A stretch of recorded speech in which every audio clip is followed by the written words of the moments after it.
قاری خلیل الرحمان صاحب تشریف فرمائے. آج حضرت علی کرم اللہ وجہ کے حوالے سے گفتگو ہو رہی ہے. میں نے ظاہر حضرت سے پوچھا ابو تراب کیوں کہتے ہیں کرم اللہ وجہ شریف. یہ بھی ایک سوال ہے جو تھوڑی سی مجھے یہاں پہ تشنیکی ہے کہ میں آپ سے پوچھوں. اور پھر وجہ کیا ہے کہ یہ خاص مقام کہ ولادت سے لے کر شہادت تک اللہ کا گھر. جزاکم اللہ. پہلی بات تو یہ ہے کہ جو چہرے عزت والے ہوتے ہیں انہیں عزت دی بھی جاتی ہے، مانی بھی جاتی ہے، سبحان اللہ. کہی بھی جاتی ہے. سیدنا علی المرتضیٰ کا چہرہ تھا ہی عزت والا، بے شک. تو اس سے تو کسی مسلمان کو انکار نہیں. دوسری بات یہ کہ یہ جو سوال دوسرا آپ نے کیا ہے اور جان بوجھ کر کیا ہے، اس میں یہ ہے کہ میں نہیں سمجھتا میری عقیدت جو سیدنا علی المرتضیٰ سے اور حضرت علی المرتضیٰ کے گھرانے سے ہے اور ان کا جو رتبہ اور مقام ہے، اس وجہ سے میں اس چیز کو نہیں مانتا. کہ وہ میں بتا رہا ہوں. وہ یہ کہ سیدنا علی المرتضیٰ رضی اللہ تعالی عنہ کی ولادت بسعادت رسول اللہ صلی اللہ علیہ وسلم کی بعثت سے پہلے ہوئی. آپ کی بعثت سے پہلے ہوئی. صحیح. اور آپ کی بعثت سے پہلے جو بیت اللہ کا حال تھا وہ بھی دنیا کے سامنے ہے. 360 بت بیت اللہ میں سجے ہوئے تھے. میرا یہ عقیدہ نہیں مانتا کہ علی جیسے گھرانے کا کہ وہ ایسے موقع پر اس جگہ کا انتخاب کریں جو بتوں سے بھرا ہوا ہے. اس کو بچانے کے لیے ابابیل آئے تھے. کچھ بھی ہو، سنے تو صحیح، وہ بتوں سے بھرا ہوا ہو.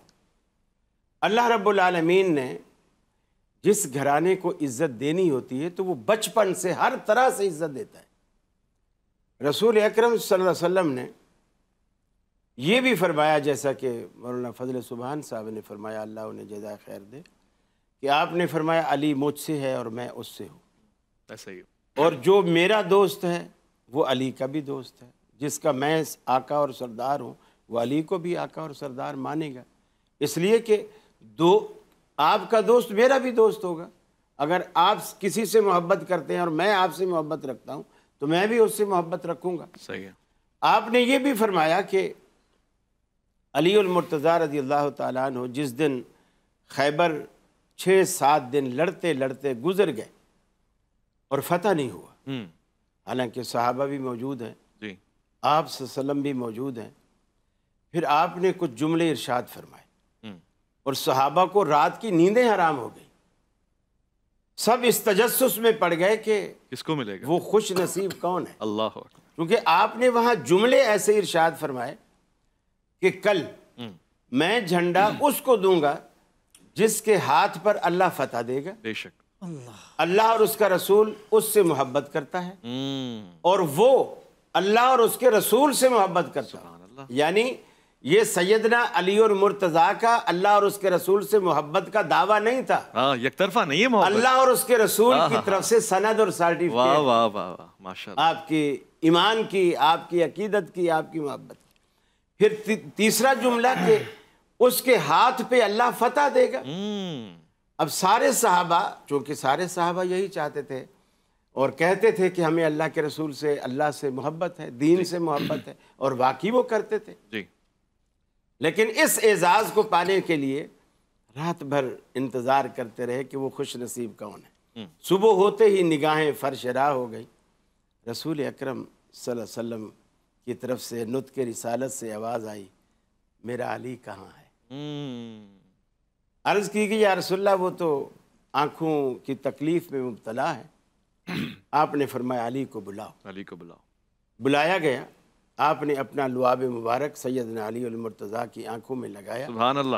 وہ لگتے ہی، ایک ہوتا ہے نا دوا اثر کرے گی کل تک دھیرے دھیرے، نہیں، وہ لعاب مبارک لگتے ہی سیدنا علی المرتضیٰ کہتے ہیں میری آنکھیں ایسے ہو گئی جیسے کبھی یہ تکلیف ہوئی ہی نہ تھی. ہائے ہائے ماشاءاللہ. اس کے بعد جب اللہ کے رسول نے جھنڈا آپ کے ہاتھ میں تھمایا اور آپ تشریف لے گئے تو اس وقت وہ جو مرحب ہے نا اس کو بڑا زوم تھا. میں یہ کہوں گا کہ وہ ایسے بھبکیاں مارنے لگا جیسے کوئی شیر کے سامنے کوئی گیدڑ کھڑا ہو کر اسے للکارے. اور اس نے کہا میں تو اپنی قوم میں بڑا بہادر ہوں، بڑا یہ ہوں، بڑا وہ ہوں، سب کچھ اس نے کہا۔ سیدنا علی المرتضیٰ رضی اللہ تعالیٰ عنہ جب سامنے آئے تو آپ نے کہا انا الذی سمتنی امی حیدر، ہائے ہائے ہائے، واہ، میں وہ شیر ہوں جس کا میری ماں نے نام ہی حیدر رکھا ہے۔ سبحان اللہ، تو میرے آگے کیا بات کیا بات ہے۔ پھر جب سیدنا علی المرتضیٰ نے تلوار چلائی نا، تلوار جب چلی پھر دنیا نے مرہب کو دیکھا لیکن مرہب کا سر نظر نہیں، ہائے ہائے ہائے، واہ قاری صاحب، پھر مرہب کا سر نہیں دکھا، سبحان اللہ۔ اور یہ چشم فلک نے دیکھا کہ ایسا ہوا، اور دنیا نے مانا کہ یہ اور بارہا ہوا، بارہا ہوا، کرامتیں ظاہر ہوئی۔ بالکل بالکل۔ امام حاکم کہتے ہیں کہ یہ تواتر اخبار سے ثابت ہے کہ علی کعبۃ اللہ میں پیدا ہوئے۔ شاہ ولی اللہ محدث دہلوی، اور اس سے پیچھے آپ جائیں تو یہ میں پہلے بھی کئی دفعہ بیان کر چکا ہوں، 100 سے زیادہ کتابوں کے اندر موجود ہے۔ تو اگر کوئی نہیں مانتا وہ نہ مانے، لیکن سوال یہ کہ فضیلت علی ماننے میں حرج کیا ہے؟ جہاں جس جگہ پر بھی علی ہوگا، وہ جگہ کوئی بھی ہو، مدینہ ہو، کوفہ ہو، وہ کوئی بھی جگہ ہو، حق علی کے ساتھ ہوگا، علی حق کے ساتھ ہوگا۔ اور لوگ اس زمانے میں جب مسلمانوں میں اختلاف ہوا تو اس اختلاف کے زمانے میں لوگوں نے سوچا کہ ہم کس طرف جائیں، تو نبی علیہ السلام کے صحابہ میں حضرت حذیفہ اور دیگر لوگوں نے یہ بات بتائی ہے کہ آپ اس زمانے میں حضرت عمار کو پکڑو، اور جناب عمار آپ کو علی کے در کا منگتا اور گدا نظر آئے گا، حالانکہ وہ صحابی رسول ہے۔ حضرت علی رضی اللہ عنہ کے بارے میں اقوال ہیں، لیکن بہت سی کتابوں میں ان کو ضعیف کہا گیا یا مرجو کہا گیا۔ تو خدا نخواستہ اگر کوئی یہ کہتا ہے کہ بھائی حضرت علی رضی اللہ عنہ کی ولادت بیت اللہ میں زیادہ راجع نہیں ہے، تو اس کا یہ مطلب نہیں کہ وہ گستاخ ہے۔ میں ڈاکٹر قاری خلیل الرحمان صاحب سے استفادہ کرنا چاہتا ہوں، یہی بات جو آپ نے کی ہے۔ جیسے ہمارے یہاں یہ متفقہ رائے ہے، خلیفہ اول حضرت ابوبکر صدیق رضی اللہ تعالیٰ عنہ کے مخالف جو آ گیا، جس نے بغاوت کی، وہ ظاہر ہے ہمارے یہاں تو وہ معتبر نہیں ہو سکتا کسی بھی طور سے۔ یہی خلیفہ راشد، خلافت راشدہ کا تسلسل ہے، حضرت علی کرم اللہ وجہ۔ یعنی آپ سے دشمنی کرنے والا ایمان پہ رہ سکتا ہے، آپ کے مخالف آنے والا ایمان پہ رہ سکتا ہے، آپ سے جنگ کرنے والا، بغاوت کرنے والا نہیں رہ سکتا۔ لیکن جو رسول اللہ صلی اللہ علیہ وسلم نے محبت کے معیار بتائے ہیں، انہی معیاروں پر ہی فیصلہ ہوگا۔ میں کیا سمجھتا ہوں، میری محبت کا معیار کیا ہے، آپ کے دل کی محبت، یہ کوئی پیمانہ نہیں ہے۔ جیسے انہوں نے ایک پہلے حدیث بیان کی، آپ کی پوری محفل میں یہ حدیث تو گونج رہی ہے اور بیان ہو رہی ہے کہ علی سے بغض رکھنے والا منافق ہے اور علی سے محبت کرنے والا مومن ہے، اور یہ پیمانہ ہے، آمنا و صدقنا۔ لیکن جو اللہ کے رسول نے یہ فرمایا، اب وہ تقابل ہوگا۔ آپ نے یہ فرمایا کہ اے علی، تیری وجہ سے 2 گروہ جہنم میں جائیں گے، 2 گروہ جہنم میں جائیں گے۔ وجہ علی ہے۔ وہ تو کہہ رہے ہیں علی پوچھے گا، علی سے اللہ پوچھے گا اس جنت میں بھیجوں کہ نہیں بھیجوں۔ یہاں اللہ کے رسول نے فرمایا علی تیری وجہ سے 2 گروہ جہنم میں جائیں گے، جنت میں نہیں جہنم میں جائیں گے۔ فرمایا ایک تیری دشمنی میں، یعنی وہی جو نفرت ہے، وہی بغاوت ہے، ایک تیری دشمنی میں، اور ایک تیری محبت میں غلو کی وجہ سے۔ یہ بات ہو گئی۔ ایک منٹ، اب عیسیٰ علیہ السلام کو کیا دنیا میں بریلوی، دیوبندی، اہل حدیث، شیعہ، کوئی بھی مسلمان کہلانے والا حضرت عیسیٰ علیہ السلام کو ہم نہیں مانتے؟ مانتے ہیں، لیکن عیسائی کہتے ہیں مسلمان مانتے ہی نہیں ہیں۔ ہم مانتے ہیں، مسلمان نہیں مانتے۔ کیوں؟ جیسا وہ مانتے ہیں ہم ویسا نہیں مانتے۔ وہ کہتے ہیں اللہ کا بیٹا کہو گے تو ہاں بھئی عیسیٰ کو مانا ہے، معاذ اللہ، یعوذ باللہ۔ وہ یہی کہیں گے کہ آپ عیسیٰ، قرآن کہتے ہیں قالت النصارى المسیح ابن اللہ، قالت الیہود عزیر ابن اللہ۔ اب اس طرح ہم مانیں گے تو وہ یہ مانیں گے کہ اس نے مانا ہے۔ نہیں، ہم تو وہ مانیں گے جو رسول اللہ نے کہا ہے ماننا۔ ہاں، یہ ہے اصل معیار۔ اصل معیار یہ ہے۔ محبت ہر مسلمان کے دل میں ہے، لیکن یہ کہنا کہ جس طرح کی محبت ہم جیسے محبت کی راہ میں بہتے ہوئے ایک صحابی کے بارے میں بھی خطیبانہ وہ جملے کس کے کہہ دیے گئے کہ حضرت عمار بن یاسر علی کے در کے منگتے تھے، یہ کسی صحابی کے لیے یہ جملہ کسی طرح مناسب نہیں۔ خاص ہم تو پھر بھی گناہگار ہیں، جو ہیں سب کچھ ہے، لیکن صحابی کے عقیدے کے بارے میں بھی اس طرح کے جملے کہنا جس طرح میرا اپنا ذاتی عقیدہ ہے، یہ نہیں۔ کوئی صحابی کسی دوسرے صحابی کے در کا منگتا نہیں تھا، سارے صحابی اللہ کے در کے منگتے تھے، صحابی ہوتا ہی وہی ہے. اللہ کے رسول نے ان کو ہر در سے چھڑا کر رب کے در پر بنایا تھا, ہر جائی سے ہٹا کر یک جائی بنایا تھا, اور آج ہم پھر وہی کہیں کہ وہ اس کے در پہ منگتے تھے. یہ انا مدینۃ العلم و علی باب وہ در ہے نا حضور کا, تو اس در پہ کھڑے ہو کے علم کا سوال کرنا. ہمیں یہ نہیں یعنی اعتراض کہ اللہ کے رسول صلی اللہ علیہ وسلم کے صحابی علم رکھتے تھے, حضرت علی بھی علم رکھتے تھے, دروازہ علم کا, حضرت عمر بھی, لیکن اس کو حدیث بنا کر کہ آپ نے فرمایا میں علم کا شہر ہوں, علی اس کا دروازہ ہے. یہ روایات محدثین کی نظر میں صحیح نہیں ہے. کیا ہے یعنی ہم اپنا پیمانہ نہیں بنائیں. صحیح نہیں ہے تو پھر کیا حکم لگائیں؟ یہی ضعیف ہے, حکم ضعیف ہے. میں مفتی صاحب سے پوچھ رہا ہوں صاحب, ایک تو اس حدیث کے حوالے سے آپ ذرا کلام فرما دیں. یہ تو بہت بڑی بات ہے کیونکہ بہت معروف حدیث ہے, میں علم کا شہر ہوں, علی اس کا دروازہ ہے.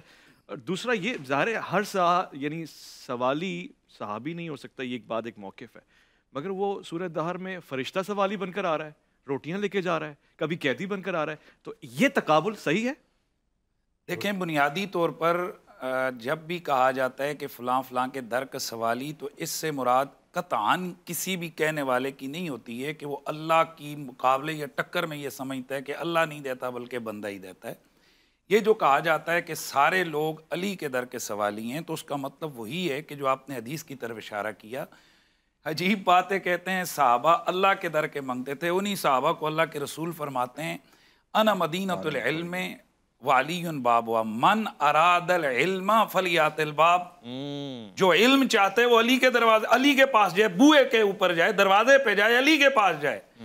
بھائی خود رسول خدا علی کے پاس بھیج رہے ہیں اور صحابہ علی کے پاس آ رہے ہیں. میں ان سے پوچھنا چاہتا ہوں کہ 1.25 لاکھ صحابہ ہیں, ان میں سے 100 محدثین کے اس کے حوالے سے بات کر رہا ہوں, 130 صحابہ جو ہے نا کل مفتی ہیں, اور ان مفتیوں میں سے سارے مانتے ہیں کہ مجتہد صحابہ اکرام جو ہے نا 10 یا 11 ہیں, اور ان میں سے بھی بڑے بڑے محدثین اکرام کے اقوال موجود ہیں کہ ان میں سے بھی جو جلیل القدر صحابہ علم کے حوالے سے عبداللہ بن مسعود, حضرت عبداللہ بن عباس رضی اللہ تعالیٰ اور ایک اور صحابہ حضرت معاذ بن جبل, ان چند صحابہ کے پاس آتے ہیں. یہ بات چھڑی کہ اگر ان کو مسئلہ درپیش ہو یہ کہاں جاتے ہیں؟ انہوں نے فرمایا وہ علی کے پاس جاتے ہیں. اللہ اکبر. خود حضرت خلیفۃ المسلمین عمر بن خطاب رضی اللہ تعالیٰ عنہ, ایک نہیں دو نہیں 20 مختلف الفاظ سے آپ کی یہ لفظ موجود ہیں, کیا فرماتے ہیں یا اللہ جس جگہ جس جہان میں علی نہ ہو حسن کا بابا مجھے وہاں زندہ نہ رکھ. تو پھر وہ جو کہتے ہیں لولا علی لہلک عمر, تو یہ سب چیز کیا ہے؟ اور پھر جب آپ سے کہا جاتا ہے کہ یہ سوال, تو آپ فوراً پاس کرتے ہیں, کہتے ہیں علی کے پاس جاؤ, اور پھر آپ فرماتے ہیں کہ ہمیں کیا فکر ہے جب ہمارے اندر علی جیسی ہستی موجود ہے. تو یہ اس سینس میں کہا جاتا ہے جب بھی یہ بات کہی جاتی ہے. رہ گیا معاملہ قاری صاحب کا, بغض کے ساتھ سینگ نہیں ہوتے ہیں. بغض کیا ہوتا ہے؟ بغض یہ ہوتا ہے کہ آپ کسی بھی ممدوح کی عظمت اور شان میں سے کیڑے نکالیں, اور یہ ایک بڑا پرانا مولا کائنات کے زمانے سے یہ چیز چل رہی ہے. بھائی یہ کوئی نیا کام نہیں ہے. اس بغض کا کیا عالم ہوگا کہ مولا کائنات کے نام پر نام رکھنے والوں کے سر اڑائے جاتے تھے. اللہ اکبر. کیا یہ اسماء الرجال کی مستند اہل سنت کی کتابوں میں موجود نہیں ہے؟ اس بغض کا کیا عالم ہوگا کہ ممبروں پر بیٹھ کر مولا کائنات پر سب و شتم ہوتا تھا.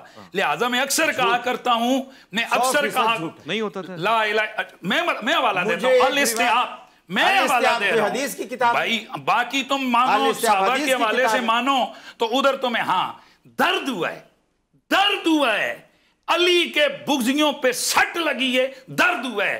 اسی کو کہتے ہیں بغض علی, اسی کو کہتے ہیں بغض اہل بیت. میں کہہ رہا ہوں کہ ان ظالموں نے کیا مولا کائنات کے اوپر کفر کا فتویٰ نہیں لگایا؟ خوارج نے اللہ اکبر. گالی دینا چھوڑ, جو علی کو کافر کہہ سکتے ہیں, جو علی کے اوپر شرک کا فتویٰ لگا سکتے ہیں, کیا ان سے بعید ہے کہ وہ گالیاں دیں؟ اور میں نے تو نام نہیں لیا کہ کس نے دی ہے, خود بولیں کہ کس نے دی ہے. اصل بات یہ ہے کہ ہمیں برداشت کرنا چاہیے. یا اٹھاؤ ان ساری کتابوں کو اٹھا کر دریا کے اندر بہو, الاستیعاب کو اٹھاؤ, ابن حجر کو اٹھا کر پھینکو. یہ سارے وہ ہیں کہ جن پر تمہارا اسماء الرجال کھڑا ہے, سارے کا سارا انہوں نے لکھا ہے, اور یہ چیز موجود ہے. آپ کا نمبر آئے گا, بولیے گا بے شک, آپ کی طرف آنا ہے, موجود ہے اس میں. اور مولا کائنات مولا علی پاک کی جو حوالے سے میں بات کر رہا ہوں, تو بات یہ ہے کہ یہ ایک پرانا نواسب کا طریقہ تھا کہ وہ ہر وہ حدیث جو شان علی کے اندر آئی اس کے ساتھ کوئی نہ کوئی الفاظ چند ایک الفاظ بڑھاتے تھے، محدثین ان الفاظ کے والے سے کہتے تھے یہ حدیث ثابت نہیں ہے، اور اس کو خوارج اٹھا کر یا نواسب اٹھا کر لگا دیتے ہیں، دیکھیں فلاں محدث نے کہہ دیے نہیں ہے۔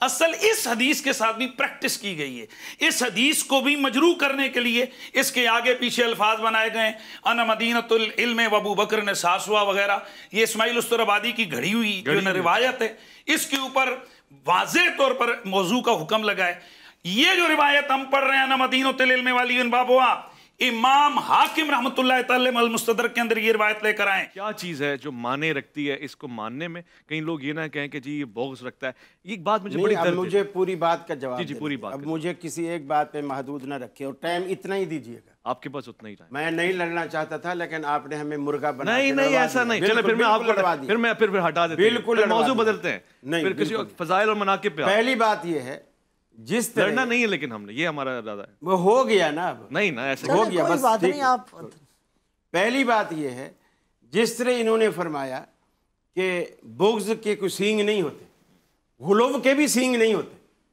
غلو اسی طرح ظاہر ہوتا ہے جو حدیث صحیح محدثین کہہ رہے ہیں وہ غلو ہے۔ چپ رہے آپ۔ اچھا اپنی بات یہ کیا بات ہے؟ میں بات کو ختم کرتا ہوں۔ آپ اپنی بات یہ بتائیے کہ اگر یہ غلط بات دین ہے، بالکل غلط بات ہے۔ نے یہ حدیث بیان کی ہے، آپ کے بقول وہ ہلاک ہونے والے ہیں۔ آدھا گھنٹہ بات کر کے میرے 2 منٹ بھی برداشت نہیں ہو رہے۔ آپ کنٹینیو کریں، ٹھیک ہے، بات آپ اپنی بات باری بھی کیجئے گا، آپ بات کریں۔ جس طرح پانی پی لیں، جس طرح بغض کے سینگ نہیں ہوتے، غلو کے بھی سینگ نہیں ہوتے، یہ جملہ بالکل اور غلو اسی طرح ظاہر ہوتا ہے جس طرح آپ کو ہم میں بغض نظر آتا ہے، ہمیں بھی غلو اسی طرح آپ میں نظر آتا ہے، صرف مجھے نہیں آپ کی پوری جماعت کو نظر آتا ہے۔ کئی سٹیجوں پہ میں نے کلپس دیکھے ہیں اور وہ اس کا نتیجہ یہی بغض ہوتا، یہی غلو ہوتا ہے۔ اور دوسری بات یہ ہے، ایک پوری عمارت جو آدھے گھنٹے کی تقریر کی گئی ہے ایک ضعیف روایت پر کھڑی کی گئی، پوری کی پوری عمارت اس پر کھڑی کی گئی۔ اب اس کچی بنیاد پر ایک پکی عمارت آپ کھڑی کرنا چاہتے ہیں، وہ 1 منٹ نہیں ٹک سکتی، 1 منٹ بھی نہیں ٹک سکتی۔ امام حاکم نے جی اس کو صحیح کہا۔ امام ابن حزم فرماتے ہیں لا تعتبروا تحسین الترمذی و تصحیح الحاکم، جس روایت کو امام حاکم صحیح کہہ دے اور امام ترمذی حسن کہہ دے اس کی کوئی حیثیت ہی نہیں ہے۔ تو یہ محدثین کے پیمانے ہیں، بعض تحسین کرنے میں تساہل برتتا ہے، بعض تصحیح کرنے میں تساہل برتتا ہے، اور امام بخاری جیسے وہ سخت ہیں، ان کا معیار سخت ہے، امام مسلم کا معیار سخت ہے، تو ان سخت معیار پہ پھر کم روایات جو آتی ہیں وہ اس پر آتی ہیں۔ تو ہم فیصلہ ہی اس بنیاد پہ کر رہے ہیں جو روایت محدثین کی نظر میں ضعیف ہے اور فضائل کے صحیح نہیں ہے، صحیح نہیں ہے۔ تو میں یہ کہنا چاہ رہا ہوں کہ یہ بھی تو فضیلت ہے نا، فضیلت ہے، تو میں کہہ رہا ہوں ضعیف ہے۔ فضائل کے باب میں ضعیف حدیث لی جاتی ہے؟ فضائل کے وہ اس طرح ہوتا ہے جیسے جی اس کتاب کو پڑھو گے جو ثواب ملے گا، اس کتاب کو پڑھو، لیکن اس کی اصل جو ہے یعنی وہ فضیلت ثابت نہ ہو لیکن اس کی اصل صحیح احادیث سے ثابت ہو۔ جیسے مثال کے طور پر نماز کی اصل صحیح احادیث سے ثابت ہے کہ نماز پڑھنی ہم پہ فرض ہے۔ اب کسی روایت کے اندر، اور وہ روایت ضعیف ہو، کسی روایت کے اندر یہ ہو کہ جو فجر کی سنتیں پڑھے گا اس کو یہ ثواب ملے گا، اور وہ روایت ہو ضعیف۔ اب ہم کہیں گے فجر کی سنتیں تو ثابت ہیں لیکن ثواب اگرچہ ثابت نہیں ہے لیکن اتنا نہ ہوگا، کچھ تو ہوگا، اس روایت کو محدثین مان لیتے۔ یہ نہیں کہ بیس عقیدے کی بیس ہی اس ضعیف روایت پر رکھی جائے، عقیدے کی بیس میں فضائل یہ عقیدہ ہے، اس بنیاد پر ہمیں باغی کہا گیا، اس بنیاد پر ہمیں وہ کہا گیا کہ یہ بغض رکھنے والے آ کر آپ نے سب سے پہلے مجھ سے یہ سوال کیا، بغض رکھنے والوں کی گفتگو یہ ہوتی؟ نہیں ہوتی قاری صاحب، لیکن غلو کرنے والوں کی گفتگو یہ نہیں، وہ بھی نہیں۔ ڈاکٹر قاری خلیل الرحمان صاحب سے پوچھنا چاہتا ہوں، ڈاکٹر صاحب ساری گفتگو ایک طرف، وہ آپ چاہیں جواب دیں نہ چاہیں نہ دیں، مگر آج اگر حضرت علی کرم اللہ وجہہ کی ذات ہمارے اندر موجود ہوتی درمیان میں، آپ پاس ہوتے، یہ ساری گفتگو دیکھ کے کیا کہتے، یہ امت کا حشر دیکھ کے کیا کہتے، وہ فلسطین، وہ اسرائیل، وہ کشمیر، کیا کردار آپ کا ہوتا؟ وہ مکتبوں میں کہیں رانائی افکار بھی ہے، خانقاہوں میں کہیں لذت اسرار بھی ہے، بڑھ کے خیبر سے ہے مارکہ دین و وطن، اس زمانے میں کوئی حیدر کرار بھی ہے؟ یہ ڈاکٹر کیوں کہہ رہے ہیں؟ پہلی بات یہ ہے کہ ڈاکٹر صاحب ہیں، ڈاکٹر قاری صاحب نے پی ایچ ڈی کمپلیٹ کر لیا، آپ کو اس سے اعتراض ہے؟ ماشاءاللہ مبارک ہو جی، ہمیں پتہ نہیں تھا نا اس لیے میں چونک گیا، پریشان ہو گیا، تو مبارک، بہت شکریہ۔ پہلی بات یہ ربانی صاحب کہ اگر علی المرتضیٰ ہم میں موجود ہوتے نا تو ہمیں اس بحث کی ضرورت بھی نہیں تھی. ہم انہی سے پوچھتے کہ محبت کا معیار کیا ہے اور غلو کا معیار. اللہ کے رسول نے بتا تو دیا. ایک منٹ، اب آپ نے پوچھا ہے تو مجھے کچھ کہنے کا حق تو دے. ان کی باری میں تو آپ ایسے چپ کر کے بیٹھے ہوتے ہیں جیسے سانپ سونگ گیا ہے. وہ فضائل پڑھ رہے ہوتے ہیں نا، وہ مودت کا شکار ہے، نفاق کا نہیں ہے. اور یہی مجھے پچھلی مجلسوں میں بھی یہ گیلا رہتا تھا. کن کی؟ بس مجلسوں میں میں کیا. اچھا آپ فضائل پڑھیں نا حضرت علی کے. آپ مجلس میں بھی جاتے ہیں؟ پہلی بات یہ ہے جیسے اب آپ کی مجلس میں بیٹھا ہوں، اچھا اسی طرح ایک روایت بار بار پیش کی جاتی ہے کہ حضرت عمر نے کہا کہ اگر علی نہ ہوتے تو ہلاک عمر ہلاک. اور کئی مجلسوں میں کئی جگہوں پر یہ کہی جاتی. سیدنا فاروق اعظم رضی اللہ تعالیٰ عنہ میں اس قدر انکسار تھا کہ کئی موقعوں پر کئی صحابہ اور کئی خواتین کے بارے میں انہوں نے جملے کہے. ایک موقع پر آپ ممبر پہ بیٹھے اور لوگوں کو خطبہ دیا اور ایک جو حق مہر خواتین لیتی ہیں اس کو پابند کیا کہ ایک فیگر مقرر کیا کہ اس سے اوپر اگر کسی نے حق مہر رکھا تو میں اس کو بیت المال میں ضبط کر لوں گا جو زیادہ ہوگا. جب آپ خطبہ دے چکے لوگ اٹھ کے چلے گئے، کچھ بیٹھے تھے کچھ جا رہے ہیں. ایک بوڑھی خاتون کھڑی ہوئی، وہ تھی غالباً حضرت خولہ بنت ثعلبہ رضی اللہ تعالی عنہ. اس نے کہا امیر المومنین، اچھا اس سے یہ بھی ظاہر ہوتا ہے کہ اس زمانے میں خواتین بھی مسجد میں آ کر خطبے سنا کر. واہ واہ واہ، جی ہیں اہل حدیث. اور دوسری بات یہ کہ اس ثعلبہ خولہ بنت ثعلبہ نے کھڑے ہو کر کہا امیر المومنین آپ کی یہ بات قرآن کے خلاف ہے. ڈائریکٹ حضرت عمر سے کہا آپ کی یہ بات قرآن کے خلاف. صحیح. انہوں نے کہا کیسے؟ بولے قرآن تو کہتا ہے کہ اگر خزانہ بھی مہر میں مقرر ہو جائے تو اس کو بھی تم ادا کرو. بے کنتار کے الفاظ ہیں سورہ بقرہ میں کہ اور کنتار کوئی 32 روپے پہ تو نہیں بولا جاتا. خزانہ اللہ تو ہمیں خزانہ دینے پر راضی ہے اور آپ اس پر پابندیاں لگاتے پھر رہے ہیں. اس وقت بھی سیدنا فاروق اعظم نے یہی جملہ کہا عمر سے تو یہ بڑھیا بھی قرآن زیادہ جانتی ہے، اگر یہ بڑھیا نہ ہوتی تو عمر گمراہ ہو جاتا. یہی جملے آج سنگھ کے ساری ہے. ایک میں آپ نے دوسرے موقع پر ایک فیصلہ دیا، لوگ آئے لڑائی جھگڑا کر کے تو کسی بندے کی جو ہیں کچھ انگلیاں دوسرے مخالف فریق نے کاٹ دی. انگلیاں لڑتے لڑتے جیسے انگلیاں کاٹ دی یا کٹ گئیں اس سے. تو اب حضرت عمر فاروق نے چھوٹی انگلی کے کچھ کم اونٹ مقرر کیے، اس کی برابر والی کے زیادہ، اس کے انگوٹھے کے زیادہ اونٹ مقرر کر دی. حضرت عبد الرحمن بن عوف رضی اللہ تعالیٰ عنہ ہے، انہوں نے کہا امیر المومنین آپ کا یہ فیصلہ رسول اللہ صلی اللہ علیہ وسلم کے فیصلے کے خلاف ہے. اللہ کے رسول نے فیصلہ دیا تھا ان الاصابع فی الدیۃ سواء، کہ دیت کے معاملے میں ساری انگلیاں برابر ہیں. چھوٹی بڑی یہ جو آپ فرق کر رہے ہو یہ نہیں ہے. اس وقت بھی سیدنا فاروق اعظم نے یہی کہا ردو قول عمر ونفذوا قول رسول اللہ صلی اللہ علیہ وسلم، عمر کی بات کو رد کرو، رسول اللہ کے فرمان کو نافذ کرو. اور پھر کہا کہ اگر عبد الرحمن بن عوف نہ ہوتا تو عمر گمراہ ہو جاتا. تو یہ حضرت عمر فاروق کی انکساری تھی. بالکل ایسا ہی ہے کہ وہ بعض اب جیسے اس بڑھیا کو کہا نا، اس سے ایک بات یہ بھی ظاہر ہوئی کہ اگر آپ کے سامنے کوئی چھوٹا بھی کوئی آپ کو بات کہتا ہے اور وہ بات صحیح ہے، بالکل ایسے ہی، تو آپ کو اس سے ناراض ہونے کی ضرورت نہیں، بلکہ اس کا حوصلہ بھی یہ کہہ کر بڑھایا کہ عمر سے تو یہ بڑھیا بھی قرآن زیادہ. بالکل ایسے، ہم چھوٹے بڑے کا تعین نہیں کر رہے قاری صاحب. تو یہ ہر مجلس میں یہ پیش ہوتا ہے کہ حضرت عمر نے یہ کہا، جیسے انہوں نے کئی لوگوں کے بارے میں کہا. صحیح. اب اس کا یہ مطلب لیں گے کہ دیکھا یہ بغض ہے. ٹھیک ہے ٹھیک ہے ٹھیک ہے، واضح بغض نہیں، آگے چلوں. بغض نہیں ہے، کلیئر ہو گیا. دیکھیں حضرت علی رضی اللہ عنہ کو اگر لوگوں نے سب و شتم کیا، وہ ضعیف ہے یا کمزور ہے لیکن ثابت ہے، اس کے باوجود حضرت علی رضی اللہ عنہ نے رسپانس نہیں دیا. کیا جواب دیا؟ یعنی باہیں کھول کر ویلکم کیا. تو علی کے ماننے والوں تم اگر برا کہتے ہو، وہ بھی صحابہ کو، ابو جہل کو کوئی گالی نہیں دیتا، شداد اور امان اور فرعون کو گالی نہیں دیتا. اگر دیتا ہے تو صدیق اور فاروق اور عثمان اور علی کو دیتے ہیں. خدا را اپنے ایمان کی فکر کیجئے، محبت و قرآن کیجئے. اللہ ہمیں ان مبارک ہستیوں کے تو فی الجنت میں داخل. علی دست سے قدرت. قاری صاحب منقبت سنا رہے ہیں تو آپ کی طرف آؤں ورنہ میں آگے بڑھتا ہوں. میں ایک جملہ کہنا ایک شعر ہی کہتے ہیں حضرت کی شان میں, حضرت علی کی شان میں ایک جملہ کہنا چاہ رہا ہوں. ان کی شان میرے شعر کی شعر اسد اللہ کی شان میں شعر, میں کہہ رہا ہوں ان کی شان میرے کسی شعر کی محتاج نہیں ہے. اللہ بھی پھر آپ کی نماز کا ہم محتاج نہیں. ہماری سماعتیں ہیں نا کمزور ہیں. وہ میں اپنی ضرورت کے لیے قاری صاحب کچھ کہہ رہے تھے. میں یہ عرض کر رہا تھا کہ جس علی کا شعر اپنی ضرورت شعر کے حق میں شعر, آپ کے شعر کے حق میں, اسد اللہ کے حق میں شعر. دیکھیے کہہ دیں آج آپ مفتی صاحب بھی کہہ رہے ہیں. جس بدبخت نے عبد الرحمن ابن ملجم نے سیدنا علی المرتضیٰ پر حملہ کیا, صرف اس کے بارے میں نہیں, اللہ کے رسول نے اس شخص اور اس کے پیچھے اس کی جتنی ذریت اور آباء و اجداد تھے سب کو اللہ کے رسول نے فرمایا جہنم کے کتے ہیں. یہ جہنم کے کتے ہیں. تمام خوارج کے لیے رسول اللہ صلی اللہ علیہ وسلم کی حدیث کہ یہ جہنم کے کتے ہیں, اور وہ واقعی وہ جہنم کے بس واضح ہو گیا. بے شک وہ ایک معیار اور مثال ہو گیا جو علی کے